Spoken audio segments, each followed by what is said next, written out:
I used to work in banking. Good salary, long hours, and a flat full of things I bought to reward myself for all the time I was putting in. But here's what took me years to figure out. The stuff was the reason I needed the salary in the first place.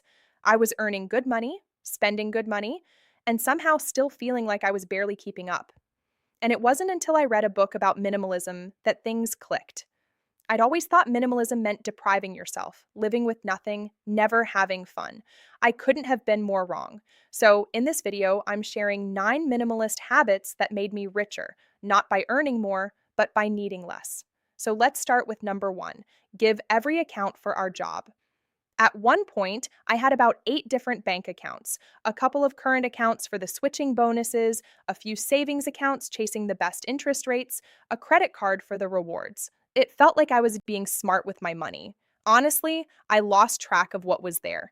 And here's the thing, a lot of these accounts came with rules, minimum balances, a set number of direct debits each month. Miss them, and you lose the very rates that made the account worth opening in the first place. I was spending more time managing my money than actually growing it. So I then simplified one account for spending, one for investing, one for my emergency fund. That is it.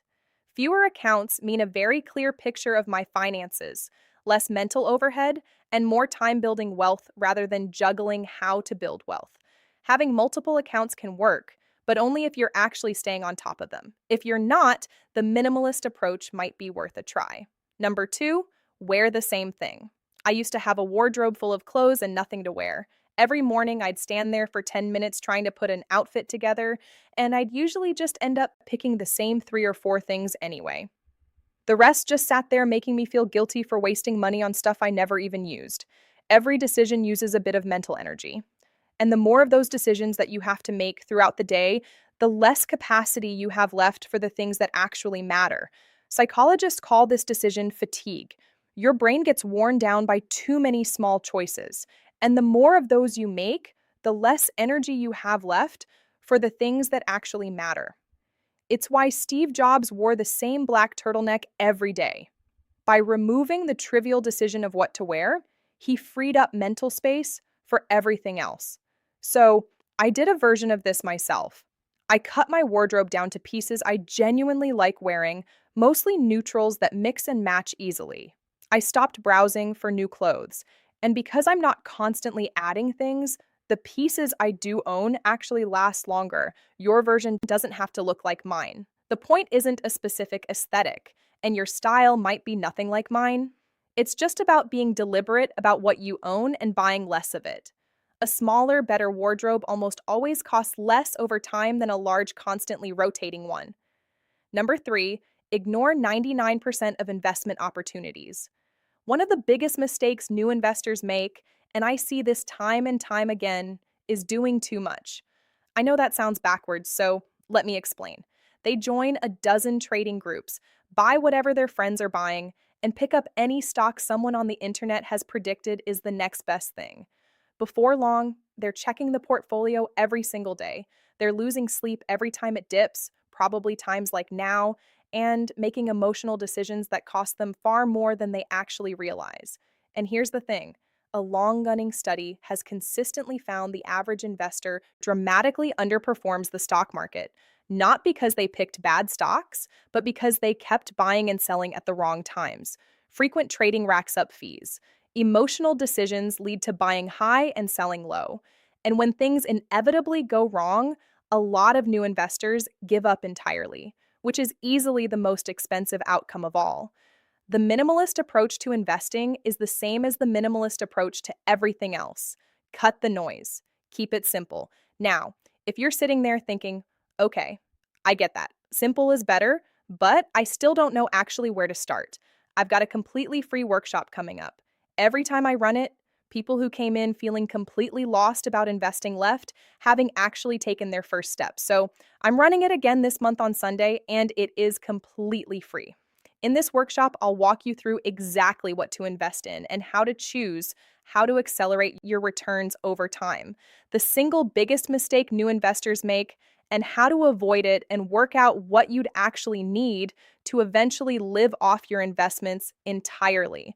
It's completely free, practical, and designed specifically for people who are starting from scratch or feel like they've just been putting this whole investing thing off for too long. Doors are closing soon, so if you want to sign up, go to nisha.me invest. The link is also in the description. I'd love to see you there. That's nisha.me invest. Moving on to the next one on this list, and that is buy the best version once. One of the most common money mistakes I see is buying cheap versions of things that you use every day, replacing them constantly, and never stopping to add up what that actually costs over time. A cheap version of something you use regularly, a bag, a pair of shoes, a kitchen knife, might seem like the sensible choice in the moment, but if you're replacing that thing 3 or 4 times in the time a better version would have lasted, you've probably spent more in total and generated more waste along the way. So, for things that I use regularly, I try to buy the best version that I can reasonably afford and then use it for as long as possible. In the long run, the more cost effective habit is usually the one that actually seems more expensive initially. It means I own fewer things, better things, rather than lots of things I'm vaguely dissatisfied with. Next, we have unfollow the life you're not living anymore. When I was planning my wedding, I followed florists, dress designers, venue accounts, all of it. It was exciting at the time, but months after the wedding, I was still following all of them. And I'd catch myself scrolling through content that no longer had anything to do with my life. In fact, worse, it made me feel like I was missing out on things I didn't even want anymore. We hear a lot about how bad social media is for us, but researchers at Oxford found it can actually have a positive effect on our well being when we're using it to connect with friends and family. So instead of giving up social media entirely, maybe the answer is being more intentional about what we consume. So think about how much you've changed in the past 5 years, 10 years, and how different your habits and interests are. The seasons you've been through, cooking, crafting, interior design, Pilates, you've probably followed dozens of accounts during each era. How many have you unfollowed since? So now every few months, I do a really quick order of who I follow, and I'll ask, does this reflect the life I'm actually living today? Doesn't take long, and I bet it'll have a noticeable effect on both your mood and your spending, as long as you'll no longer feel like you're missing something. Every entrepreneur knows the holidays are make or break season. Product drops, gift bundles, last minute launches, it's exciting and a bit chaotic. That's why so many people, myself included, turn to today's sponsor, Shopify, to keep things running as smoothly. Shopify powers 10% of all US e commerce and millions of businesses worldwide, and it's the best place to start and grow your business. Whether you are selling locally or globally, instead of juggling multiple platforms for payments, shipping, design, marketing, Shopify lets you handle everything in one place. It basically operates as your back office, replacing the need for a full staff to oversee your operations so that you can focus on the things that matter. I launched my very first online business on Shopify and went from idea to life store in minutes. By day one, I had a professional shop ready to take payments and run itself with 24/7 support backing me up. Whether you're just wanting to test an idea out or you're getting serious about launching your own brand, it's never been easier to get started on shopify.com/niche. That is shopify.com niche. Invest before you feel it. A 2025 Goldman Sachs survey found that 41% of households earning 300 to 500K say that they're living paycheck to paycheck. They're not struggling households, they're high earning ones. And I used to think this was ridiculous. How can someone earning that much have nothing left at the end of the month? Then I got my first pay rises in banking, and within about 6 months, I had absorbed the whole thing. Better flat, nicer dinners, a gym membership that I barely used. I wasn't being reckless, it just happened. And that is lifestyle creep.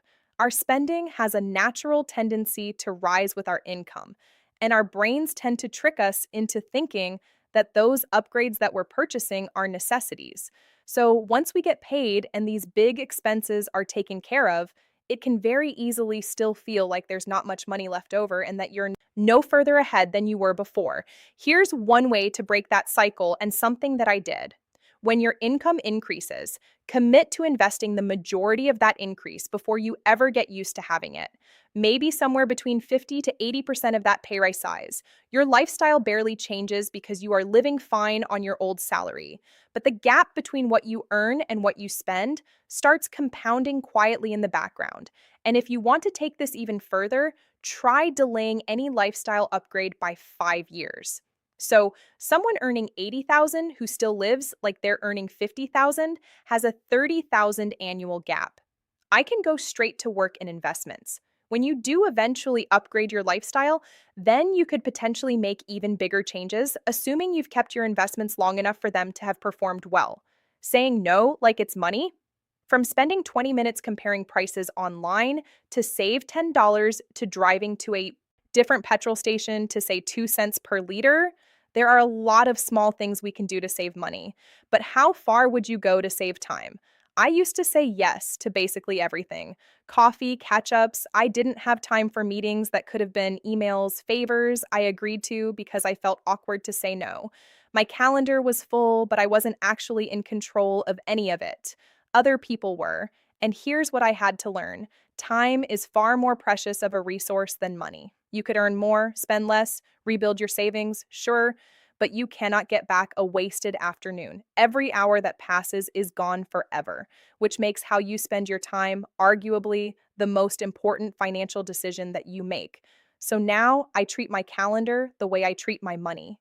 Before I say yes to anything, I ask, is this something I choose to spend on? Because every yes to something that doesn't matter is a no to something that does. Number 8, clutter every season, not just spring. You've probably heard of Marie Kondo, the tidying expert who's convinced millions of people to get rid of anything that doesn't spark joy and promised that they would never deal with that clutter again. So, a journalist at The Atlantic decided to check in with the people who actually tried it years later and found that many people's clutter had reappeared.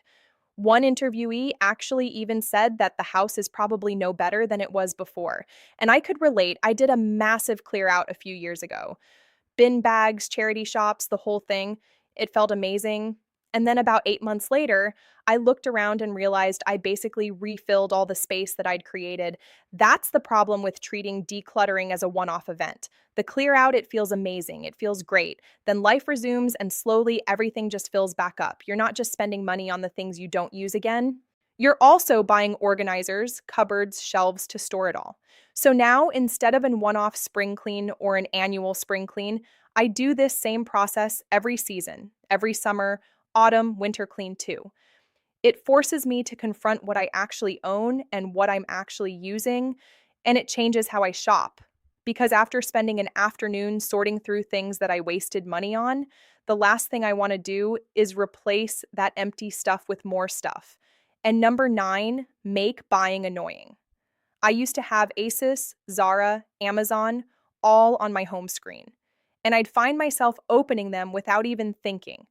Whilst I'm waiting for the kettle to boil, whilst I'm sitting on the tube, if I'm lying in bed at midnight, I wasn't looking for anything specific, but I'd find myself just browsing. And then something would end up in my basket. And because my car details were already saved, I'd bought it before I'd really decided I even wanted it. And this isn't a willpower problem. Tech companies spend billions figuring out how to keep you on their platform longer and make you spend more, signing up for something that is always quick and easy.